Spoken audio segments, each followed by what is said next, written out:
donc d'accueillir Lina Koudry.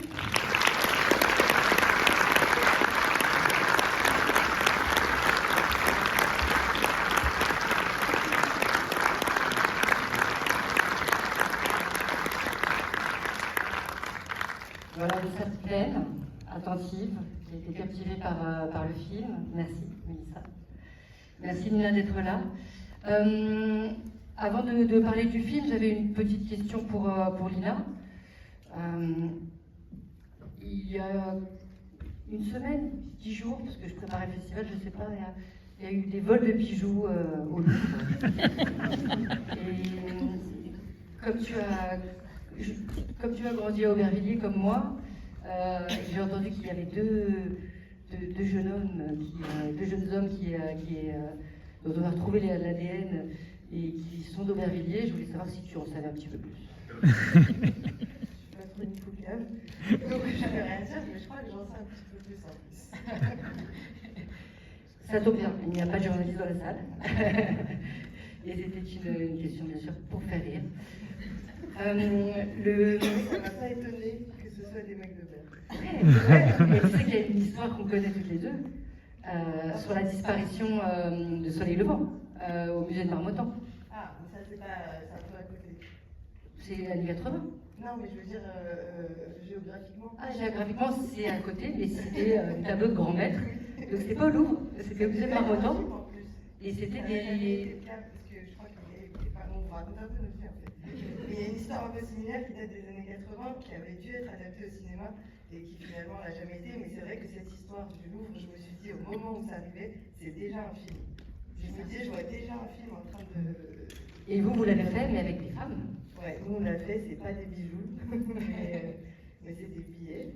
Et c'est une histoire vraie aussi. Ouais. Mélissa, comment t'es venue, enfin, c'est une histoire vraie, effectivement, comme dit Lina, pourquoi tu t'es intéressée à cette histoire? Qu'est-ce qu'elle a évoqué en toi? Moi, j'ai en fait écouté une émission, je ne sais pas si vous la connaissez, qui s'appelle Affaires sensibles, et de Fabrice Rouel, et j'ai trouvé l'histoire complètement dingue. Et en fait, surtout, je me suis posé la question de pourquoi elles avaient été invisibilisées, ces jeunes femmes, pendant 30 ans. Mais je me suis aussi posé la question de est-ce que ça dépasse le fait divers. Donc j'ai contacté Hélène Trinidad par Messenger. Et je l'ai appelée, et 2 jours après, j'étais allée sur la Sorgue, et je suis restée 2 semaines pour les convaincre, elle, et Katie, et Malika, et j'ai rencontré plus tard Laurence. Et voilà, et j'ai trouvé que derrière, en fait, ces braquages, il y avait surtout un film social, et des beaux sujets, en fait, de société. En gros.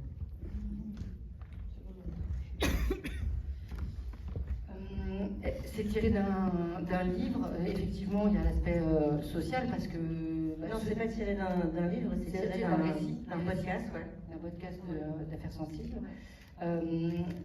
Comment en fait est-ce que, parce qu'un podcast c'est court, donc c'est toi qui enquêtes, comment elles te font confiance? Parce que tu viens, tu dis j'ai écouté un podcast, Affaires sensibles, d'ailleurs le générique est un peu flippant d'Affaires sensibles, je ne sais pas si vous le connaissez.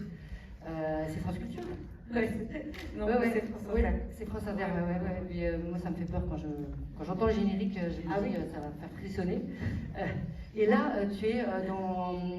Justement, en fait, tu n'es pas dans la dramatisation. C'est-à-dire que, en fait, tu choisis le côté humain et tu décides de t'intéresser au pourquoi, du comment.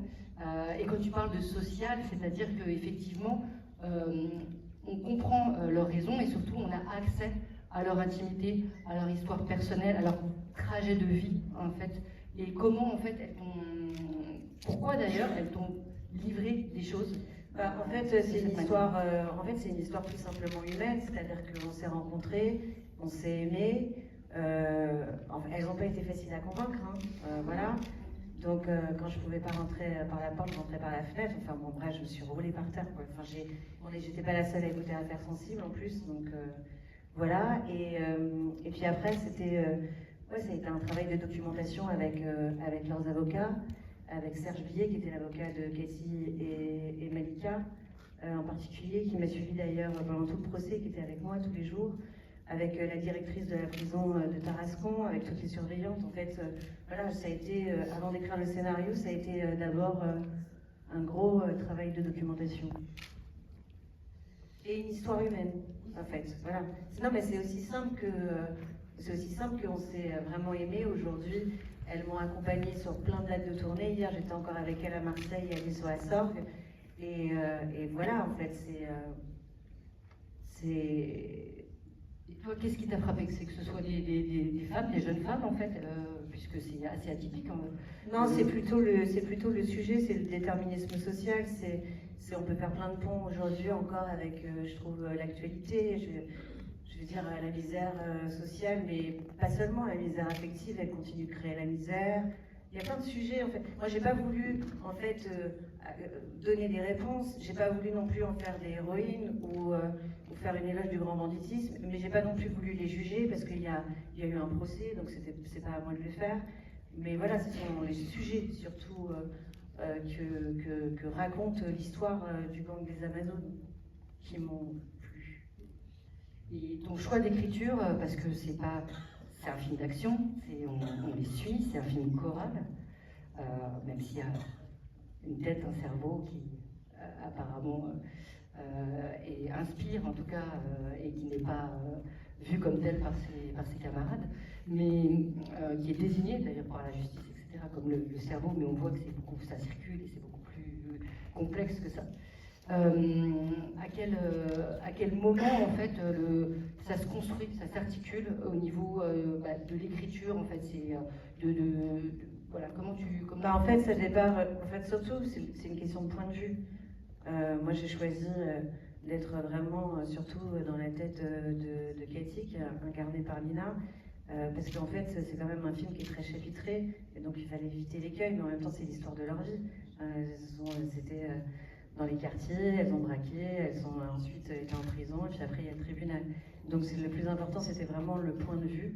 D'ailleurs, je ne sais pas si vous avez remarqué, mais il y a beaucoup de plans séquences qui ne sont pas forcément des plans séquences, mais qui sont des plans séquences de jeu, où en fait tout se joue finalement hors champ, comme si, quoi qu'il arrive, elles étaient un peu toujours, et même quand elles sont au resto chic, ça se passe hors champ, comme si elles étaient toujours, malgré tout, un peu ostracisées du monde dans lequel elles aimeraient vivre.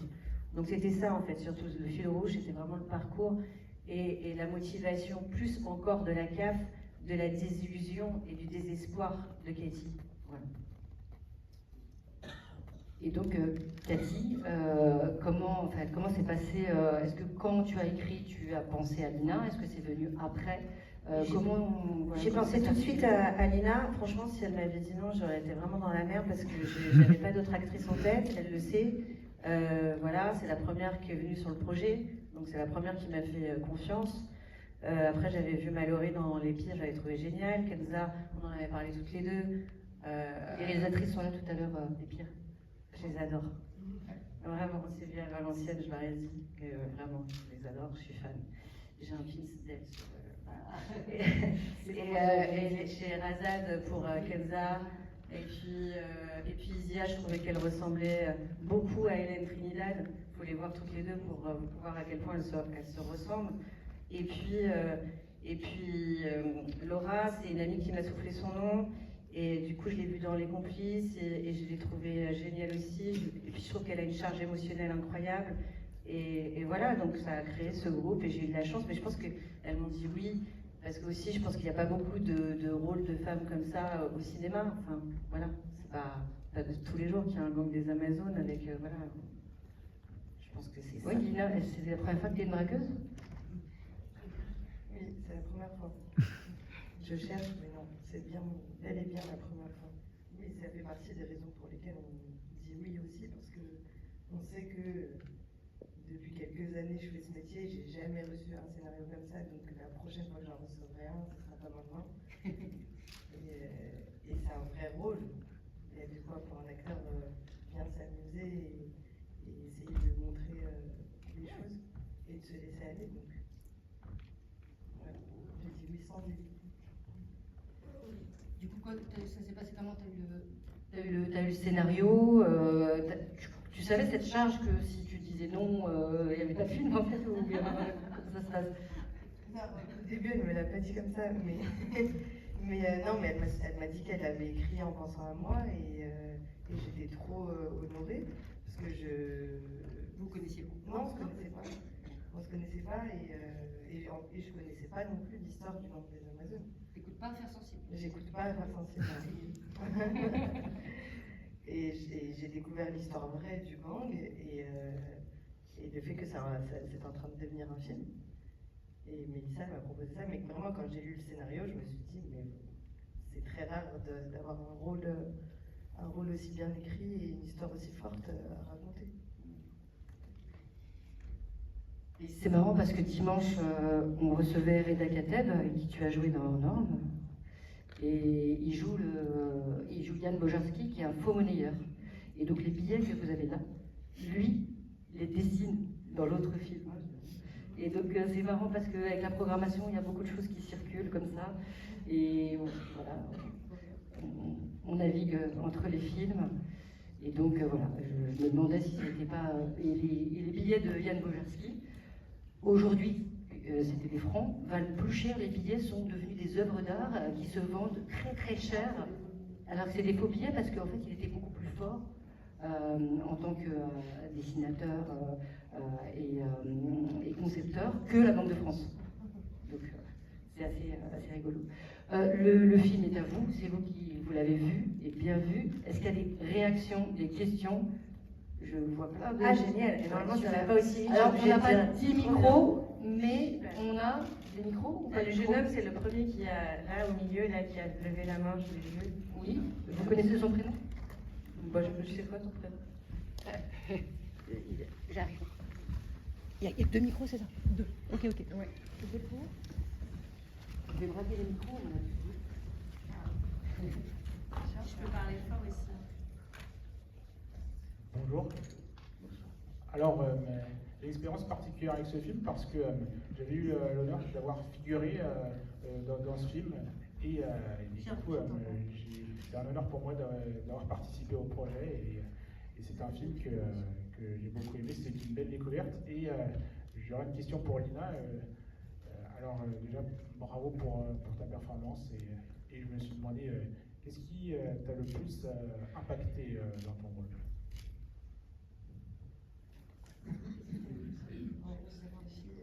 Bonsoir. Qu'est-ce qui m'a le plus impacté? Je pense que vraiment c'est cette idée de se projeter dans la vie de quelqu'un d'autre qui a dû aller jusqu'à braquer des banques. Et se demander vraiment comment on fait, à quel moment dans sa tête il y a le déclic pour se dire là j'y vais. Vraiment. Et j'ai vraiment parlé beaucoup avec Cathy parce que j'avais vraiment besoin de comprendre le moment où tu passes de l'autre côté. Je pense que ça a été un vrai travail de projection pour moi et c'est ce qui m'a le plus impacté, de me rendre vraiment compte que c'est une histoire vraie en fait et que je suis en train d'incarner quelqu'un qui a vraiment existé et qui a vraiment fait ça. Ça met des petites claques de réalité. Bonsoir. Ouais, c'est là. Ouais. Bonsoir, c'est une question pour Mélissa Drijard. Aussi merci, parce que moi j'ai découvert l'histoire du gang des Amazones en regardant le programme du Festival Ciné Banlieue en fait, parce que du coup je savais pas et j'ai lu quelques petites choses et j'ai cru comprendre que finalement de la fin c'était pas vraiment ça, voilà c'est une fiction, qu'elles n'avaient pas été attrapés à cause de la délation de leurs collègues, mais que c'était une histoire de liasse de billets qui avait... Non, c'est pas ça? Non, l'histoire que tu as vue là, c'est l'histoire des Amazones. J'allais te demander pourquoi il y avait eu le changement. Ah non, il n'y a eu aucun changement, c'est le verdict, elles se sont fait attraper comme ça, elles ont braqué cette banque, il n'y a rien qui est fictionné là-dessus. Ah d'accord. En fait, les seuls moments de fiction dans le film, après c'est ce que je dis toujours, c'est-à-dire que c'est une histoire qui a duré 6 ans, donc tu peux pas raconter la réalité, mais tu peux essayer de raconter la vérité. En revanche, sur tout ce qui est de leur milieu social, en passant par les prisons, les braquages, jusqu'au tribunal, c'est factuel, c'est exactement ce qui s'est passé. Rien n'a été inventé, absolument rien. les seuls moments où fictionner, bah, c'est évidemment une discussion autour d'une table. Bon, quand elles sont en resto chic, bon, bah, bien sûr, évidemment que ça c'est de la fiction.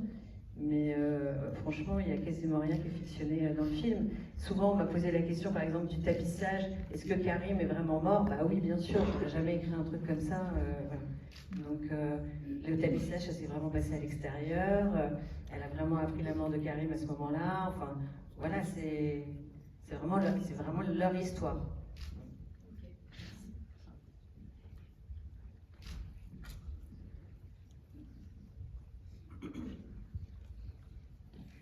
Déjà, merci beaucoup pour le film. Moi, j'avais une question justement sur le fait, je pense qu'il y a une difficulté supplémentaire sur le fait d'incarner quelqu'un qui a véritablement existé, comme tu l'as dit, mais est-ce qu'il n'y a pas aussi une difficulté supplémentaire à interpréter quelqu'un qui est encore vivant en plus aujourd'hui? Est-ce que ça vous a pas mis une pression supplémentaire en réalisant le film et à la fois en interprétant les personnages? Est-ce que vous en avez discuté après la sortie du film? Est-ce qu'il y a une pression supplémentaire par rapport à ça? Je laisserai Lina parler pour le rôle.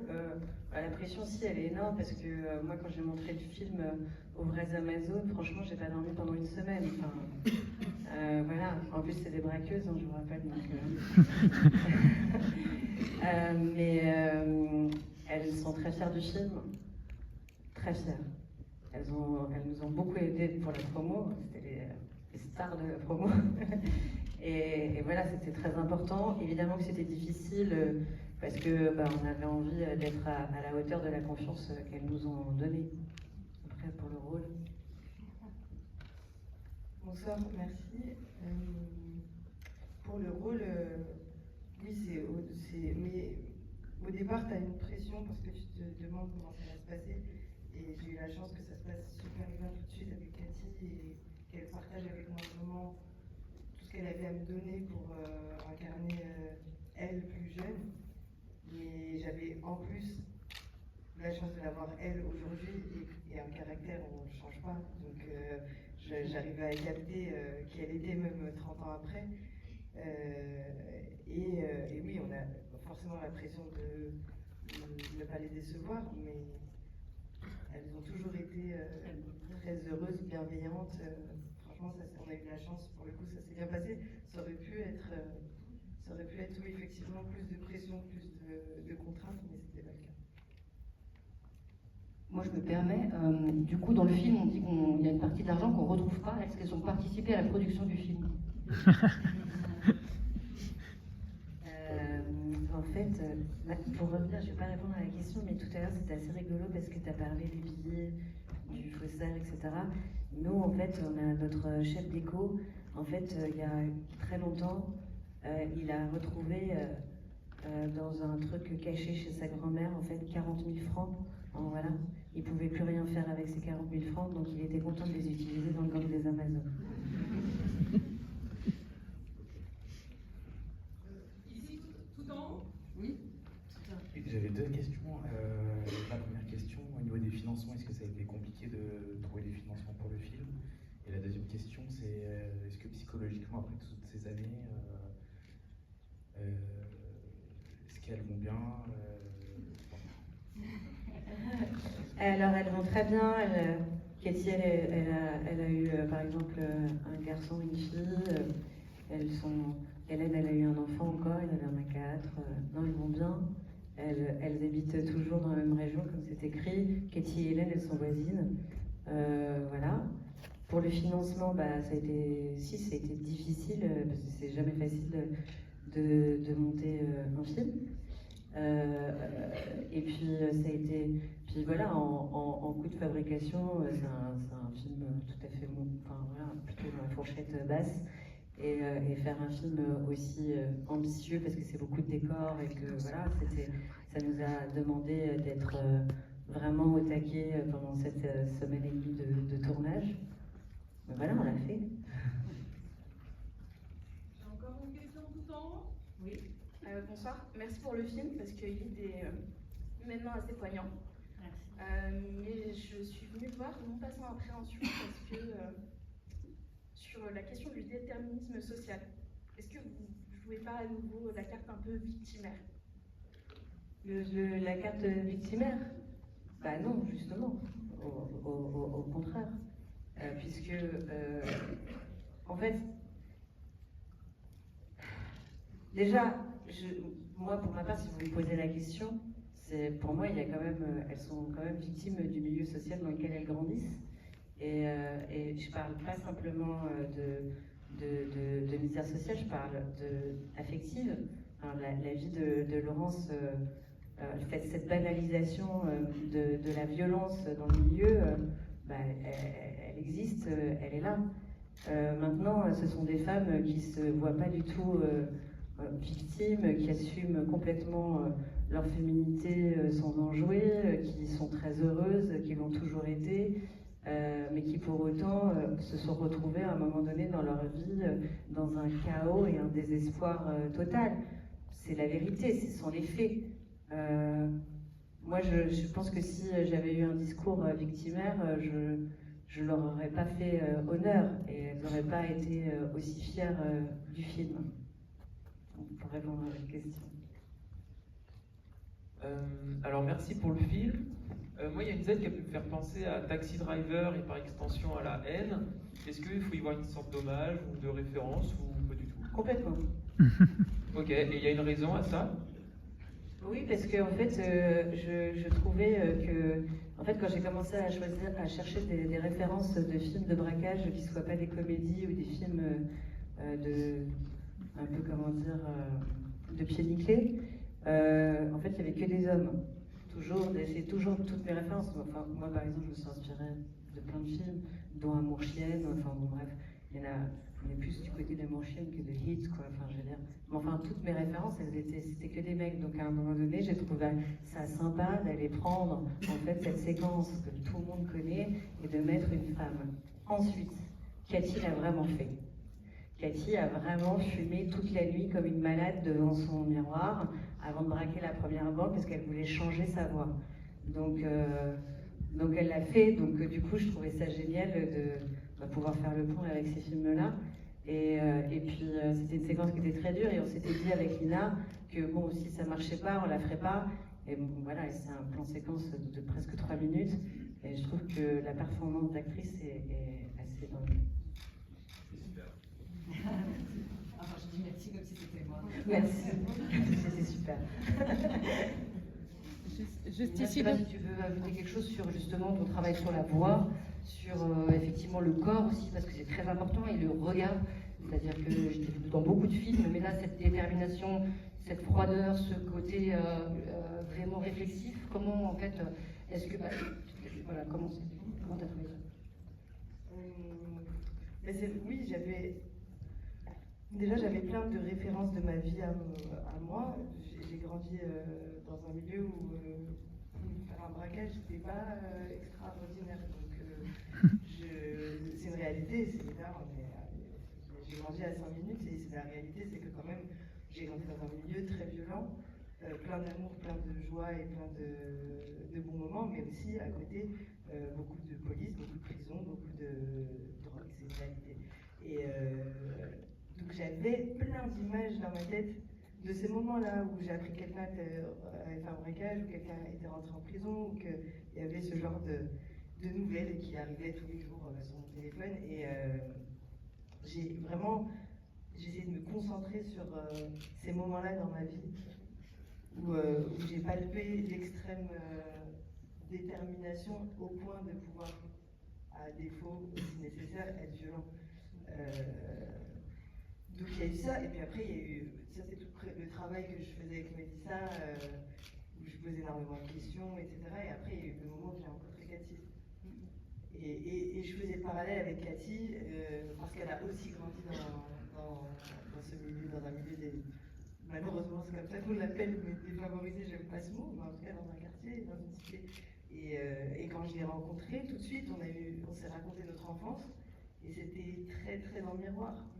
Et c'était ça le plus important, c'est d'aller chercher vraiment, moi je pense qu'on peut être acteur et changer sa démarche, changer sa voix, changer sa coiffure, faire tout ce qu'on veut, mais l'essentiel c'est vraiment de chercher l'impulsion au bon endroit et on va en découler, pardon, une démarche, une manière de porter son sac, une manière de... Mais si ça ne part pas du bon endroit à l'intérieur, j'ai un peu l'impression que c'est fabriqué. Donc c'était le plus important pour moi, c'était ça. Et après, bien sûr, ouais, la démarche elle est différente parce que de toute façon, j'ai toujours un 12 à canoncier dans les mains, donc je peux pas marcher comme d'habitude. J'ai des grandes gabardines, des perruques, donc forcément, tu es dans une autre attitude. Et puis le scénario était super bien écrit, donc nous, après, on se fondait dans le décor et on disait action, on savait ce qu'on avait à jouer. Mélissa nous laissait beaucoup improviser aussi, même sur les braquages et tout. Sur les braquages, on faisait vraiment. On savait qu'on devait rentrer, braquer cette personne, mettre un coup dans cette porte et ressortir par la gauche, par exemple. Et à l'intérieur de ça, on faisait vraiment ce qu'on voulait. Donc c'était aussi intéressant d'aller chercher ça parfois. Et c'était assez ludique aussi. Ouais. On se maquille, on fait Ah bah, ça c'est trop bien. On ne fait jamais, parce qu'on ne fait pas assez. Mais des perruques et jouer un peu une mise en abîme de jouer quelqu'un d'autre dans un film qui n'est pas ton personnage, c'est très très ludique. Ça se sent. Il y a une question juste devant. Bonsoir. Alors le film, et je voudrais dire que le film est incroyable. Oh my god. Et en fait, j'avais une question pour vous, Lina. Que signifie pour vous être une Amazone? Je pense que c'est une bonne question, on ne l'a jamais posée, on aurait dû la poser plus souvent cette question. Je crois. Ah ouais. Ah non, une guerrière, oui. Bah oui, déjà, oui. Bah j'allais dire, c'est des femmes, pour moi, si j'ai envie de penser à elles et comment je les définirais, c'est des femmes qui ont su changer leur destin par tous les moyens. Il y a une espèce de force extrême dans comment je les vois. C'est un truc que j'ai souvent dit à Cathy. T'imagines que tout le monde a déjà dit un jour dans sa vie, ah vas-y, je vais braquer une banque. Mais personne n'a jamais fait. Et il y a un truc comme ça, c'est les premières femmes qui ont braqué des banques. C'est la désobéissance aussi, je trouve. Ouais, la désobéissance, oui, la désobéissance. Ouais. Elles désobéissent finalement à ce qu'elles sont en tant que femmes. Je suis sûre qu'il y a un mot très littéraire pour définir ce que j'ai dans la tête, mais je le trouve pas. Moi, Oui, bonsoir. Merci pour ce très beau film, avec 5 rôles de femmes qui sont très fortes dans un milieu très hostile et aussi avec beaucoup de sensibilité. J'ai une question pour vous, Madame Mélissa Drija.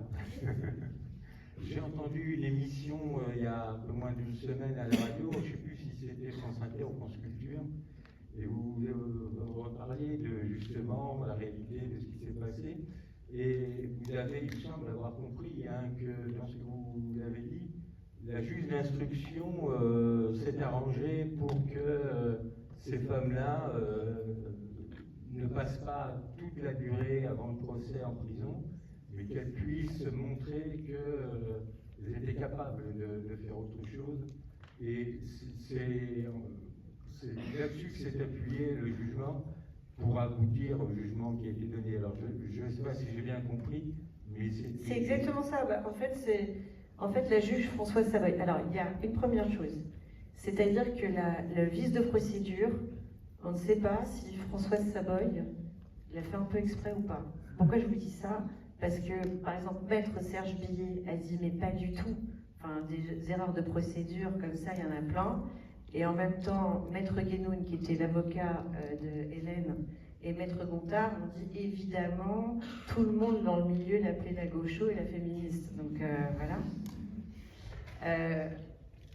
Vice de procédure ou pas vice de procédure, ce qui est sûr, elle l'a dit, et elle l'a assumé, qu'elle voulait faire durer un maximum la liberté provisoire pour prouver effectivement aux jurés, qu'elles étaient capables de se réinsérer. Et ça aussi, ça fait partie des sujets, déterminisme social, enfin tout ça, de la réinsertion, ce qui pose la question de la réinsertion, et de savoir qu'aujourd'hui, en fait, 30 ans plus tard, elles n'ont pas récidivé. Voilà, je trouve que cette Françoise Saboy a été quand même assez extraordinaire avec elle. Bon, il y a des choses que j'ai pas pu mettre dans le film, mais quand, par exemple, quand Cathy apprend au tapissage la mort de Karim. Donc, comme vous avez vu, il y a la mère de Cathy qui demande à la juge d'instruction de faire quelque chose pour sa fille. Et en fait, ce qu'elle va faire, Françoise Savoy, c'est qu'elle va mettre Cathy avec Hélène dans la même prison. Et elles vont même partager la même cellule. Donc voilà, il y avait quand même une empathie très forte de cette juge pour les Amazones, bien sûr. Et j'aurais adoré la rencontrer, mais elle est décédée il y a pas mal de temps maintenant. Oui. Ah, mais toi, je te connais, toi. Bonsoir, Mélissa. On se connaît. Oui. Je vais parler du film sur notre abord. J'ai remarqué que tu avais choisi un plan très étroit sur les acteurs, et au début, ça m'a surpris. Mais après, j'ai bien compris que tu cherchais vraiment l'émotion. Mais qu'est-ce qui t'a donné cette idée-là? Parce que c'est quasiment du permanent sur ton film. Et c'est rarement vu au cinéma. En fait, il y avait. Alors, déjà, c'est des références, parce qu'on a fait avec mon chef opérateur un gros dossier de références. Et parmi les références, il y avait le fils de Saul, justement, enfin voilà, qu'on est vraiment très dans les visages. Pourquoi on l'était? Pour deux raisons. Parce que, comme je l'ai expliqué tout à l'heure, c'est le point de vue, et c'est aussi l'émotion, évidemment. La deuxième chose, c'est un film d'époque. Et il faut savoir que parfois, il faut essayer d'être un peu créatif dans la contrainte. C'est-à-dire que moi, je ne peux pas, avec l'argent qu'on avait, c'est-à-dire un plan plus large, d'un seul coup, c'est une voiture 2025, c'est un poteau qu'il faut changer. Enfin, voilà, on n'avait pas cet argent-là aussi. Donc, du coup, c'était intéressant de se dire, bon, qu'est-ce que j'en fais? Et j'ai eu envie, en fait, d'être avec elles. Elles sont 5, il y a beaucoup de personnages autour. Donc, vraiment, je me disais que la meilleure façon de les raconter, c'est de ne pas les diluer pendant si longtemps. Et après, c'est un truc plus émotionnel et affectif. Je me suis dit, elles ont été invisibilisées pendant tellement longtemps, c'est le moment de les voir. Voilà, c'est un peu ça. On va prendre la dernière question.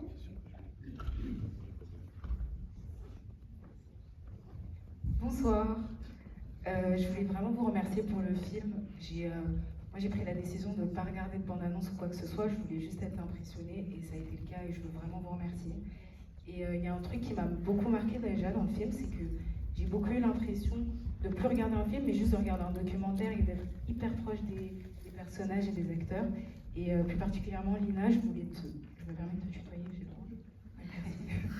Et je voulais savoir, parce que moi, en fait, je suis du théâtre et du coup, je regarde quasiment tous tes projets parce que ça m'intéresse beaucoup d'apprendre en te regardant. Et je voulais savoir comment tu arrives à toujours trouver ce point de justesse, à un point où, en fait, on n'a même plus l'impression que tu joues, juste on te regarde et on est bluffé, en fait. Voilà. Merci, ça fait trop plaisir. Merci beaucoup. C'est un peu ce que j'expliquais tout à l'heure. Je me souviens très très bien d'un cours de théâtre que j'avais eu à la fac sur l'impulsion. Et il y a énormément de textes écrits à ce sujet, de comment tu trouves l'impulsion dans ton corps pour déclencher un mouvement, une action, une pensée. Et je crois que j'essaie, en tout cas, je ne sais pas si j'arrive à être juste à chaque fois, mais ça me touche beaucoup. Merci beaucoup, vraiment. Mais je crois que c'est ça le point de départ où je me dis, j'ai pas envie de penser à jouer un personnage, mais j'ai envie de trouver l'impulsion de cette personne, en fait, parce que je l'imagine même pas en tant que personnage. Je me dis, c'est moi maintenant. Donc maintenant, il faut que j'ai exactement le même instinct et la même flamme à l'intérieur de mon corps pour aller faire ça, pour aller braquer une banque ou pour aller, je sais pas, faire de la danse classique ou n'importe quoi. Mais tu fais du théâtre où? Ok. Ok, cool, trop bien. Non, mais c'est cool parce que je crois que ça, je l'ai appris au fur et à mesure des cours et des lectures. Et il y a plein de choses qui sont excitées dans un conservatoire. Tu as déjà accès, je pense, à pas mal de trucs, mais je crois qu'il faut bien se former. C'est le bon moment, j'ai l'impression, mais social a fait du théâtre.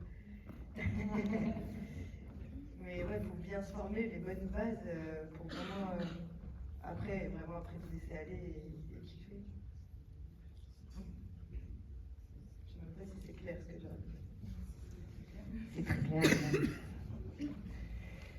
Merci beaucoup, Mélissa Drijard. Merci beaucoup à tous d'être venus. Ciné dans le film sort demain. Vous avez aimé, vous avez une application qui s'appelle UGC, vous allez dessus, vous mettez des notes.